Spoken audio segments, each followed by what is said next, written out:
두고 그 속에 물을 담으라. 아론과 그 아들들이 그 두멍에서 수족을 씻되 그들이 회막에 들어갈 때 물로 씻어 죽기를 면할 것이요 제단에 가까이 가서 그 직분을 행하여 여호와 앞에 화제를 살을 때에도 그리할지니라. 이와 같이 그들이 그 수족을 씻어 죽기를 면할지니 이는 그와 그 자손이 대대로 영원히 지킬 규례니라. 아멘. 오늘은 물두멍에 대한 말씀이 출애굽기 30장에 나오는데, 이 물두멍으로 수족을 씻어서 대대로 죽는 걸 면해라. 우리가 지금 성막을 배우고 있는데, 이 성막은 동서 남북 100규빗 50규빗으로 되어 있고, 동쪽에 9m 문이 있고, 또 기둥이 총 60개로 되어 있고, 성소는 뜰, 그 다음에 성소, 지성소로 되어 있다. 제일 중요한 건 이제 지성소죠. 지성소에 들어가야 주님을 만나죠. 지성소에 들어가기 위해서는 문을 통과해야 되고, 그 다음에 뜰을 통과해야 되고, 그 다음에 성소를 통과하고 지성소에 들어갈 수 있습니다. 문을 통과하지 않고는 뜰로 들어갈 수 없고, 뜰을 통과하지 않고는 성소로 들어갈 수가 없고, 성소를 통과하지 않고는 지성소를 들어갈 수가 없죠. 그래서 우리가 하나님을 만나고 싶다고 무조건 만나는 게 아니고, 하나님이 계시하신 대로 하나님이 거할 수 있는 집을, 우리 마음의 집을 지어야 돼. 이 성소는 곧 예수 그리스도를 의미하기도 하고, 또 우리의 마음이 그리스도로 어떻게 지어질 수 있는가를 자세히 계시해 준 거다는 말씀드렸습니다. 그래서 지난주에 그 문과 번제단까지 우리가 살폈고, 오늘은 이제 물두멍에 대한 이야기를 지금 나누고자 합니다. 이 물두멍이란 말이 둥근 오려낸 솥, 그래서 이렇게 둥근 솥을 의미합니다. 둥근 솥. 그래서 이 물두멍을 놋으로 만들어라. 그리고 받침도 놋으로 만들고, 그것을 회막 단 사이에 둬라. 회막과 단 사이에 둬라. 그래서 여기 번제단과 회막은 성소입니다. 성소는 이제 10규빗이니까 약 55m 정도, 4.5m 정도 높죠. 그래서 이 2규빗인 그 3규빗인 이 울타리보다도 높기 때문에 밖에서도 성소는 다 보이거든요. 그 성소와 번제단 사이에 물두멍이 딱 있습니다. 이 물두멍은 보면 이제 대하에 물이 담겨 있죠. 물이. 그리고 받침이 있고, 이것도 놋으로 만들도록 했어요. 그래서 이 물두멍을 옮겨갈 때는 이제 저렇게 어깨에 메고 물을 저기에 항상 가득 채워 두도록 물두멍을 저렇게 만들도록 했죠. 이 물두멍의 위치는 번제단과 그 성막 사이 위치다. 이 물두멍이 하는 역할이 뭔가? 지성소 앞에 있는 것은 하나님을 만나기 전에 깨끗해야 된다. 성소에 들어가려면 반드시 수족을 씻고 들어가야 돼. 안 씻고 들어가면 죽는 거죠. 하나님을 무조건 보고 싶다고 하면 안 돼요. 우리가 깨끗하지 않고 보면 죽어요. 죽어. 하나님은 빛이시기 때문에 우리가 어둠은 소멸해 버리죠. 그러니까 우리가 깨끗해야 하나님을 만나도 문제가 없지, 더러워진 상태에서 만나면 우리가 소멸해 버리니까 하나님이 죄인을 절대 만나 주시지 않는 거죠. 두 번째는 이 물두멍이 번제단 뒤에 있어요. 뒤에. 그래서 우리가 하나님을 만나기 위해서 깨끗해져야 되지만, 그러나 주님의 십자가를 통해서만 우리가 깨끗해지지, 십자가를 통과하지 않고 깨끗해질 수는 없어요. 참 세상에 자기를 깨끗게 하는 사람들이 많이 있습니다. 깨끗게 하는 사람들이 예수 믿는 사람들보다 깨끗게 사는 사람들이 없는 건 아니에요. 예수 믿어도 굉장히 더러운 사람들이 있어요. 예수 믿어도 아직 옛생활을 버리지 못한 사람들이 있죠. 아주 오랫동안 그 죄악된 생활이 몸에 배가지고. 근데 예수 안 믿어도 어릴 때부터 굉장히 도덕적으로 깨끗한 사람들이 있어요. 그러나 아무리 도덕적으로 깨끗해도 이 번제단을 통과하지 않는 사람은 절대로 그 죄로부터 이 죄의 값이 지불되지 않는 사람입니다. 그래서 번제단을 통과하지 않는 사람은 성결한 사람이 될 수가 없어요. 그런데 번제단을 통과한 사람은 아직은 우리가 죄가 많이 있을지라도 이미 하나님께서 우리를 죄값을 다 지불해 주시고 성결해 줄 수 있다는 거죠. 근데 이 물두멍의 재료는 회막 그 성막 문 앞에서 수종드는 여인들이 있었는데 그 여인들이 사용하는 놋 거울로 만들도록 명을 하셨어요.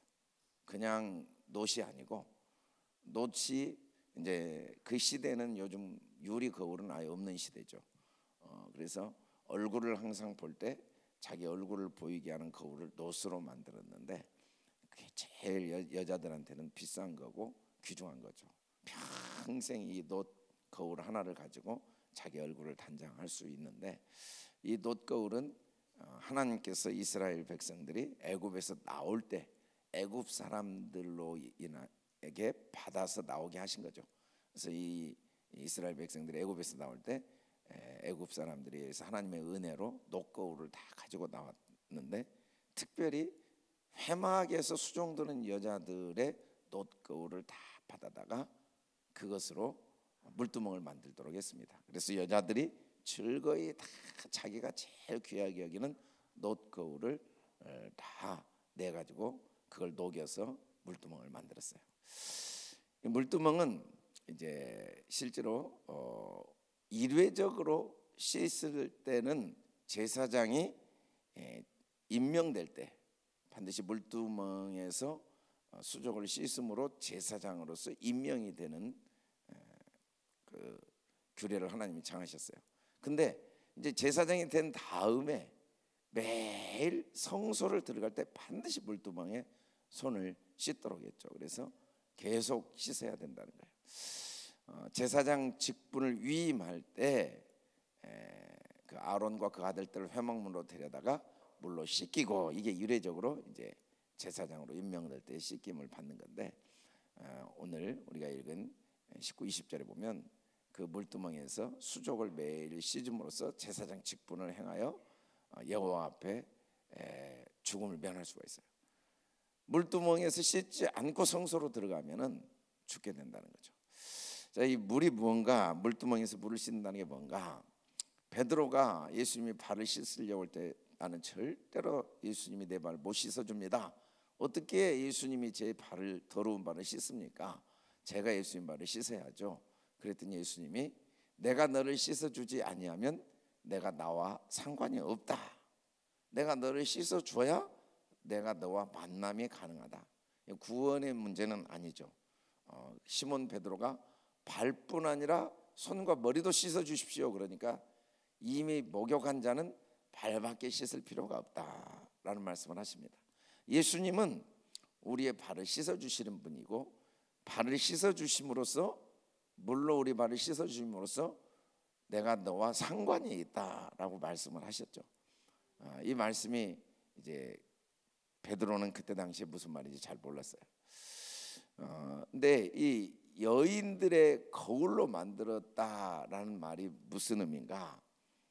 이 물두멍을 여인들의 거울로 만들었다는 의미는 베드로전서에 보니까 너희의 단장은 머리를 꾸미고 금을 차고 아름다운 옷을 입는 외모로 하지 말고 오직 마음에 숨은 사람을 온유하고 단장한 심령으로 썩지 아니할 것으로 하라. 이는 하나님 앞에 값진해. 그래서 이 물두멍에 놋거울로 한 이유는 이건 구원의 문제가 아니고 마음의 단장 문제예요. 항상 우리 마음을 깨끗하게 단장해야 된다. 제가 이 번제단 할 때 5가지 그릇을, 기구를 이야기했는데, 기구가 그릇이라면 이 그릇에 제일 중요한 건 깨끗한 겁니다. 깨끗한 거. 더러우면 아무 소용이 없어요. 그래서 우리 예수 믿는 사람들은 소원이 첫 번째는 하나님 앞에 내가 깨끗해야 돼. 아무리 뭐 돈을, 명예를, 권력을, 별걸 다 얻어도 내 마음이 더러워지면 첫째는 내가 행복하지 않아요. 내가 절대로 행복할 수가 없어요. 그리고 반드시 사람들에게 언젠가는 무시를 당해요. 언젠가는 사람들이 아무리 부러워했어도 반드시 손가락질하는 때가 와요. 아무리 화려한 집에 살아도 아무도 나중에 부러워하지 않고 뒤에서 다 손가락질해요. 내가 깨끗하면 아무도 알아주지 않아도 내 마음이 행복해. 우리가 외모를 단장하기 위해서 노력을 해야죠. 거울을 보고 항상 얼굴을 세수를 하고 또 옷을 잘 입고 머리를 미장원 가서 단장하고 매일 세수해야죠. 세수 안 하고 나온 사람은 없잖아요. 하루 시작. 그와 똑같이 매일 말씀으로 하나님 앞에 자기 내면을 단장해요. 진짜 단장해야 될 건 내 마음을 매일 살피는 거예요. 내 마음. 새벽마다 하나님 앞에 내 마음을 살피지 않고는 하루를 시작하지 않겠다는 결심이 필요해요. 어떻게 아침에 세수도 안 하고 옷도 그냥 대충 입고 화장도 안 하고 하루를 시작한 사람이 있겠어요? 반드시 아침에 일어나면 거울 보고 세수하고 머리 빗고 화장품 바르고 옷도 깨끗이 더러워진 옷은 빨고 깨끗한 옷 입고 자기 몸은 단장하는데 마음을 단장하지 않으면 이보다 불행하고 어리석은 일이 없다는 거죠. 그래서 이 놋거울로 만들도록 했던 건 특히 수종 드는 여자들은 매일 하나님 앞에 자기 몸을 단장해야 되는데 그 놋으로 만들도록 했던 건 물론 외모를 단장하는 것 중요하지만 아무리 외모를 단장해도 마음을 단장하지 못하면 아무 소용이 없다는 거예요. 진짜 단장해야 될 건 눈에 보이는 외모를 통해서 내가 단장해야 될 게 마음이라는 걸 깨달아야 된다는 거죠. 근데 이 놋 그릇에 있는 물이 뭔가, 예수님이 십자가에 죽으실 때 옆구리를 창으로 꽉 찔렀는데 피가 쏟아졌어요. 근데 물도 쏟아졌어요. 이 피는 번제단입니다. 주님이 피값 주고 우리를 사셨죠. 근데 물까지 왜 쏟아졌냐? 이 물은 바로 놋 그릇에 있는 물이에요. 이 물은 우리가 이미 하나님의 자녀로 구원받았지만 삶을 매일매일 삶 속에서 더럽혀진 내 모습을 단장해 주는 게 물이죠. 물로 매일 씻음으로써 다시 우리가 매일매일 새롭게 깨끗하게 되죠. 그래서 물로 단장하는데 예수님이 우리를 씻어주시는데, 예수님의 물로 씻어주시는데 그 물이 첫째는 말씀과 기도입니다. 하나님의 말씀과 기도로 우리가 단장이 돼요. 아멘. 물로 씻는다 이 말은 매일 말씀을 보고 기도로 하나님 앞에 나와서 우리가 단장을 할 수가 있어요. 매일 하나님의 말씀 보고 기도로 걸어가야 되는데 말씀과 기도를 보면 어떻게 해주시는가? 우리 마태복음 12장 43절로 45절을 크게 한번 읽어봅시다. 시작.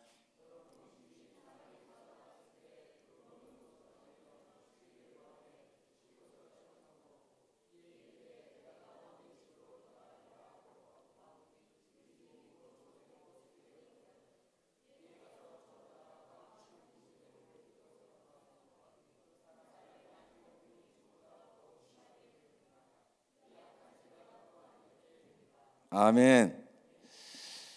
자, 여기 잘 봐보세요. 이 더러운 귀신이 사람에게 나갔는데 이 귀신이 뭘 구했냐면 물 없는 곳으로 다니기를 구했어요. 물 없는 곳. 물 없는 곳이 어디냐면 말씀과 기도가 없는 곳이에요. 그곳에 귀신이 머무는 거죠. 그곳에. 근데 물 없는 곳이 없네. 사람들을 다 찾아다녀 봤어요. 근데 그 사람들이 다 물 없는 곳이 없어요. 그래서 쫓겨날 때 거하고 있던 그 사람한테 다시 가봤어요. 다시 가봤어요. 가봤더니 이 사람이 내가 이 귀신이 나왔는데 가보니까 귀신이 나갔으니까 집이 비어있죠. 청소도 되었어요. 그런데 그 안에 뭐가 없어요? 비어는 있는데 청소도 됐는데 여가 드디어 물이 없네. 귀신이 나간 다음에 다시 가보니까 그 사람 속에 물이 없는 거예요. 그래서 이 귀신이 어떻게 했어요? 더 악한 귀신 7을 데리고 온 거야. 그러니까 귀신이 나가기 전보다 귀신이 몇 마리가 들어오게 된 거예요? 8마리가 들어온 거예요. 처음에는 1마리가 있었는데 이 귀신이 쫓겨나갔어요. 근데 사람들 다 찾아다녀 보니까 물 없는 사람을 찾아다니는데 물 없는 사람이 없어요. 그래서 다시 나간 사람한테 와봤더니 비어있는 걸 보고 이 사람 물이 없는 걸 보고 일곱 귀신을 데리고 와가지고 일곱 귀신이 들어온 거예요.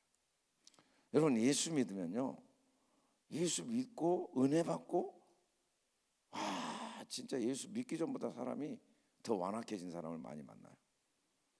저렇게 예수 안 믿어도 저렇게 함부로 말은 안 하겠네. 다시 신방 가면 됐어요. 뭐 다 알거든요. 자기한테 왜 왔는지, 자기한테 아쉬울 게 하나도 없는데도 예수님 때문에 온지 알아요. 뭐 구걸으로 온 것도 아니고, 뭐 아쉬워서 온 것도 아니고, 그런데도 얼마나 함부로 하는지 몰라요. 인간이 그러면 안 되거든요. 아무리 뭐 세상 사람도 그렇게 함부로 안 해요. 그래도 다 아는 사람이었고 선배고, 또 그런데도 함부로 하는 그 사람이 그런 게 아니라 그 사람 속에 일곱 귀신이 들어와서 그래요. 그래서 우리가 진짜 귀신의 목표는 예수 믿는 사람이에요. 예수 안 믿는 사람들이야 한 마리만 있어도 괜찮아요. 그 어차피 그 사람 지옥 갈 사람이니까. 근데 예수 믿는 사람은 이게 이제 하나님이 구원하신 사람이잖아요. 이 마귀가 이 구원받은 사람이 구원받은 사람으로서의 삶을 살지 않고 마귀의 일을 하도록 계속 일곱 귀신을 데리고 온다. 그래서 예수 믿는 사람이 더 고난이 많은 거예요. 그게 정상이에요. 우리가 예수 믿으면 편할 것 같죠? 아니, 노예가 제일 편해요. 주인이 제일 힘들어요. 회사의 사장이 편할 것 같죠? 사장이 제일 힘들어요. 직원은 월급만 받으면 돼요. 이제 사장이 되면 힘들어요. 우리가 하나님의 자녀가 되면 그때부터 영적 싸움이 시작되는 거예요. 그래서 반드시 물로 채워야 돼요. 아멘. 비워놓으면 안 돼요. 비워놓으면 절대 안 돼요. 이게 사람들이 은혜 받고 다 비워놓고 있어. 그래놓고는 하나님이 안 도와주신다, 뭐 신앙생활 별로 의미가 없다, 뭐 해도 힘들다. 그 구원이 값없이 주신 은혜지만 값싼 구원이 아니에요. 그 구원의 은혜를 감당할 줄 알아야 돼. 이게 너무 값이 비싸서 거저 주신 거거든요. 하나님이 공기를 거저 주신 이유는 이게 너무 귀한 거예요. 공기 없으면 3분 만에 죽잖아요. 그래서 거저 주시는 거예요. 거저. 물이 너무 귀하니까 하늘에서 거저 주시는 거죠. 음식이 너무 귀하니까 땅에서 거저 나오게 하신 거죠. 사실은 그렇게 귀하지 않는 것은 돈을 비싸게 주고 사야 돼요. 그래서 세상 공평해. 귀하지 않는 건 비싼데 돈 없어도 귀하지 않는 건 있으나 없으나 상관없으니까 사는데 지장 없어요. 근데 진짜 귀한 건 하나님이 그냥 주셔서 아무리 돈 없어서 세상 사는데 어려움 없어요. 공기 그냥 주시잖아요. 물 그냥. 너무 비싸니까. 그보다 비싼 게 예수님의 구원의 은혜예요. 근데 그 구원의 은혜를 값없이 받았다고 값싸게 생각한 거예요. 값싸게. 여러분, 서울대학교를 들어간 사람들이 서울대학교 들어가기 전에 서울대학교 들어갈 자격이 다 갖추어진 사람만 서울대학교 입학이 가능한 거예요. 서울대학교 들어가가지고 자격을 갖춘 게 아니야. 미리 죽으라고 12년 동안 공부해서 그 서울대학교 들어갈 자격이 다 준비된 사람이 그 안에 들어가요. 하나님의 성소에 아무나 들어간 게 아니에요. 날마다 물로 씻어서 이 속이 노대하로 물로 가득 채워져서 마귀가 가지 못한 사람이 들어가는 거지. 하나님의 은혜를 값싸게 여기고 말씀도 기도도 안 하고 그러면서 예배 때 와서 지성소에 들어 뜰만 밟다가 하늘나라 가는 거예요. 신앙생활 천년 만년에도 그 사람들은 다 간증만 다 끝나요. 그리고 신앙이 그게 전부 돼. 하나님의 음성을 어떻게 듣고 뭐 그런 말하면 다 답답해. 답답해. 그래놓고 신앙이 별거 없다고. 당연하죠. 뜰만 있다 갔으니까. 한 번도 성소 안에 들어가 본 적이 없거든요. 맨날 뜰만 왔다 갔다. 마당만 받고 왔다 갔다 하는 거예요. 마당만 받고. 하나님은 우리가 그 안에 들어가기를 원하시고, 그러려면 일곱 귀신이 들어왔다고 구원 못 받은 건 아니에요. 왜냐하면 하나님이 구원하셔서 귀신이 쫓겨나갔거든요. 근데 삶을 보니까 세상 사람과 똑같아요. 아니, 세상 사람보다 더 어리석어요. 세상 사람도 저렇게는 어리석게 안 사는데 세상 사람은 더 어리석어. 이 귀신들이 가만히 두질 않거든요. 그래서 물을 어떻게 채우는가 보니까 이 역대하 4장 6절에 보니까 하나님께서 물두멍을 솔로몬 성전 때는 12개를 만들었어요. 10개를 만들었어요. 5개, 5개. 근데 그 물두멍을 역대하에서는 계속 물두멍이라고 안 하고 바다라고 합니다. 바다. 이 물두멍에 있는 물은 유일하게 하나님이 어떤 크기로 만들어라고 모세한테 말씀하지 않는 유일한 기구예요. 나머지는 다 몇 규빗 몇 규빗 몇 규빗 다 크기가 나와요. 근데 물두멍은 크기가 없어요. 왜 그런가 봤더니 그 물두멍의 크기는 바다예요. 아니 요만한 대야에 물을 넣어놓고 하나님이 계속 그걸 바닷물이래. 바닷물은 잴 수가 없습니다. 이 물두멍은 바닷물이다.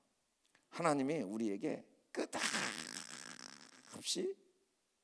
예수 그리스도께서 끝없이 우리를 깨끗게 할 물두멍, 물을 공급해 주시는 걸 의미하고 있어요.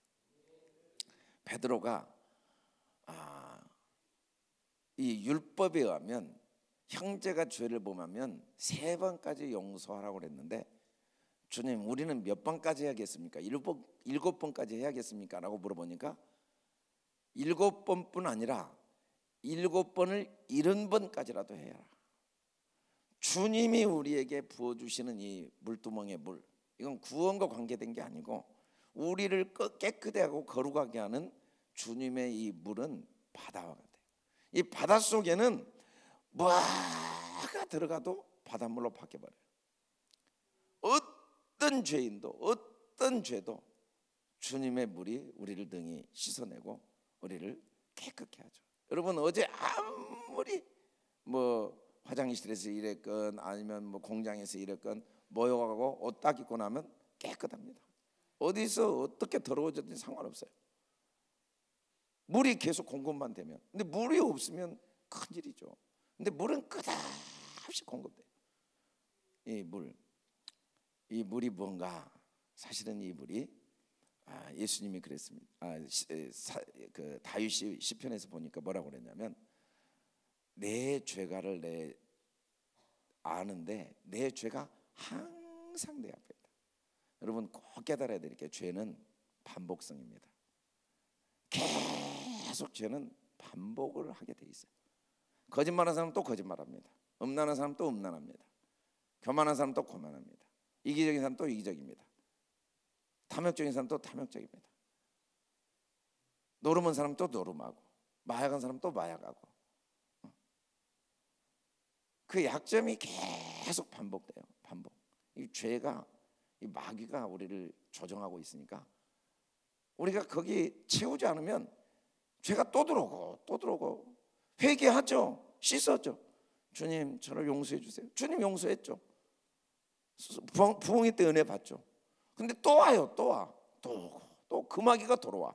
또 거짓말하고 또 거짓말하고 또 불평하고 또 불평하고 또 불평하고 또 의심하고 또 의심하고. 죄는 반복성이에요. 물론 죄는 전염성도 있어요. 근데 죄는 반복성이에요. 내가 내 죄가를 알고 내 죄가 항상 내 앞에 있나요? 이 말은 여러분 죄는 무조건 반복이에요. 이 죄 졌다 저 죄 졌다 그런 게 아니라 그 사람 또 그래요. 또 그러고 또 그러고. 왜 그러냐면 그게 마귀가 찾아오거든요. 내가 주께만 범죄하여 주의 목전에 악을 행하였사오니 주께 말씀하실 때 의로우시다. 주께 심판하실 때 순전하시다. 내가 주악 중에 출생하였으며 어머니가 죄 중에 나를 잉태하였다. 이게 다윗이 음란에 빠진 거예요. 그래서 간음을 했어요. 한 번, 두 번 만난 게 아니라 계속 만나다 간음을 하고 임신을 했어요. 그 죄가 거짓말을 하고 살인죄, 진짜 씻을 수 없는 죄를 지었죠. 씻을 수 없는. 죄는 반복이 되는데 다윗은 어땠는가? 다윗은 뭐라고 했냐면 나를 정결케 하시고 내가 그래야 청하리다. 내 죄를 씻어주시고 내가 눈보다 희리다. 근데 더 중요한 거 하나님의 내 속에 정한 마음을 창조하시고 내 안에는 주님이 내 마음을 만들어 주시지 않으면 안 된다. 내 안에 정직한 영을 날마다 새롭게 하시고 나를 주 앞에 쫓아내지 마시며 주의 성령을 내게 거두지 마시고. 이 성령이 바로 물두멍의 물입니다. 주님은 구하는 자에게 성령을 계속 주세요. 성령. 이 성령을 계속 우리에게 한량없이 주시죠. 요한복음 7장에 보니까 누구든지 나를 믿는 자는 그 배에서 생수의 강이, 성경에 이런 것 같이 성수의 강이 흘러넘쳐. 계속 바닷물처럼 강물처럼 배에서 생수의 강이. 근데 이것은 그리스도께서 주실 성령. 주님이 어떻게 우리를 거룩하게 만든가, 어떻게 깨끗하게 만드는가? 성령이 우리 안에 거하시지 않으면 안 돼요. 아멘. 성령 충만하지 않고는 절대로 안 돼요. 다윗은 죄는 반드시 반복되는데 반복하지 않았어요. 다윗이 70이 돼가지고 죽을 때가 됐어요. 그러니까 신하들이 어떻게 했냐면 처녀를 다윗에게 넣어준 거예요.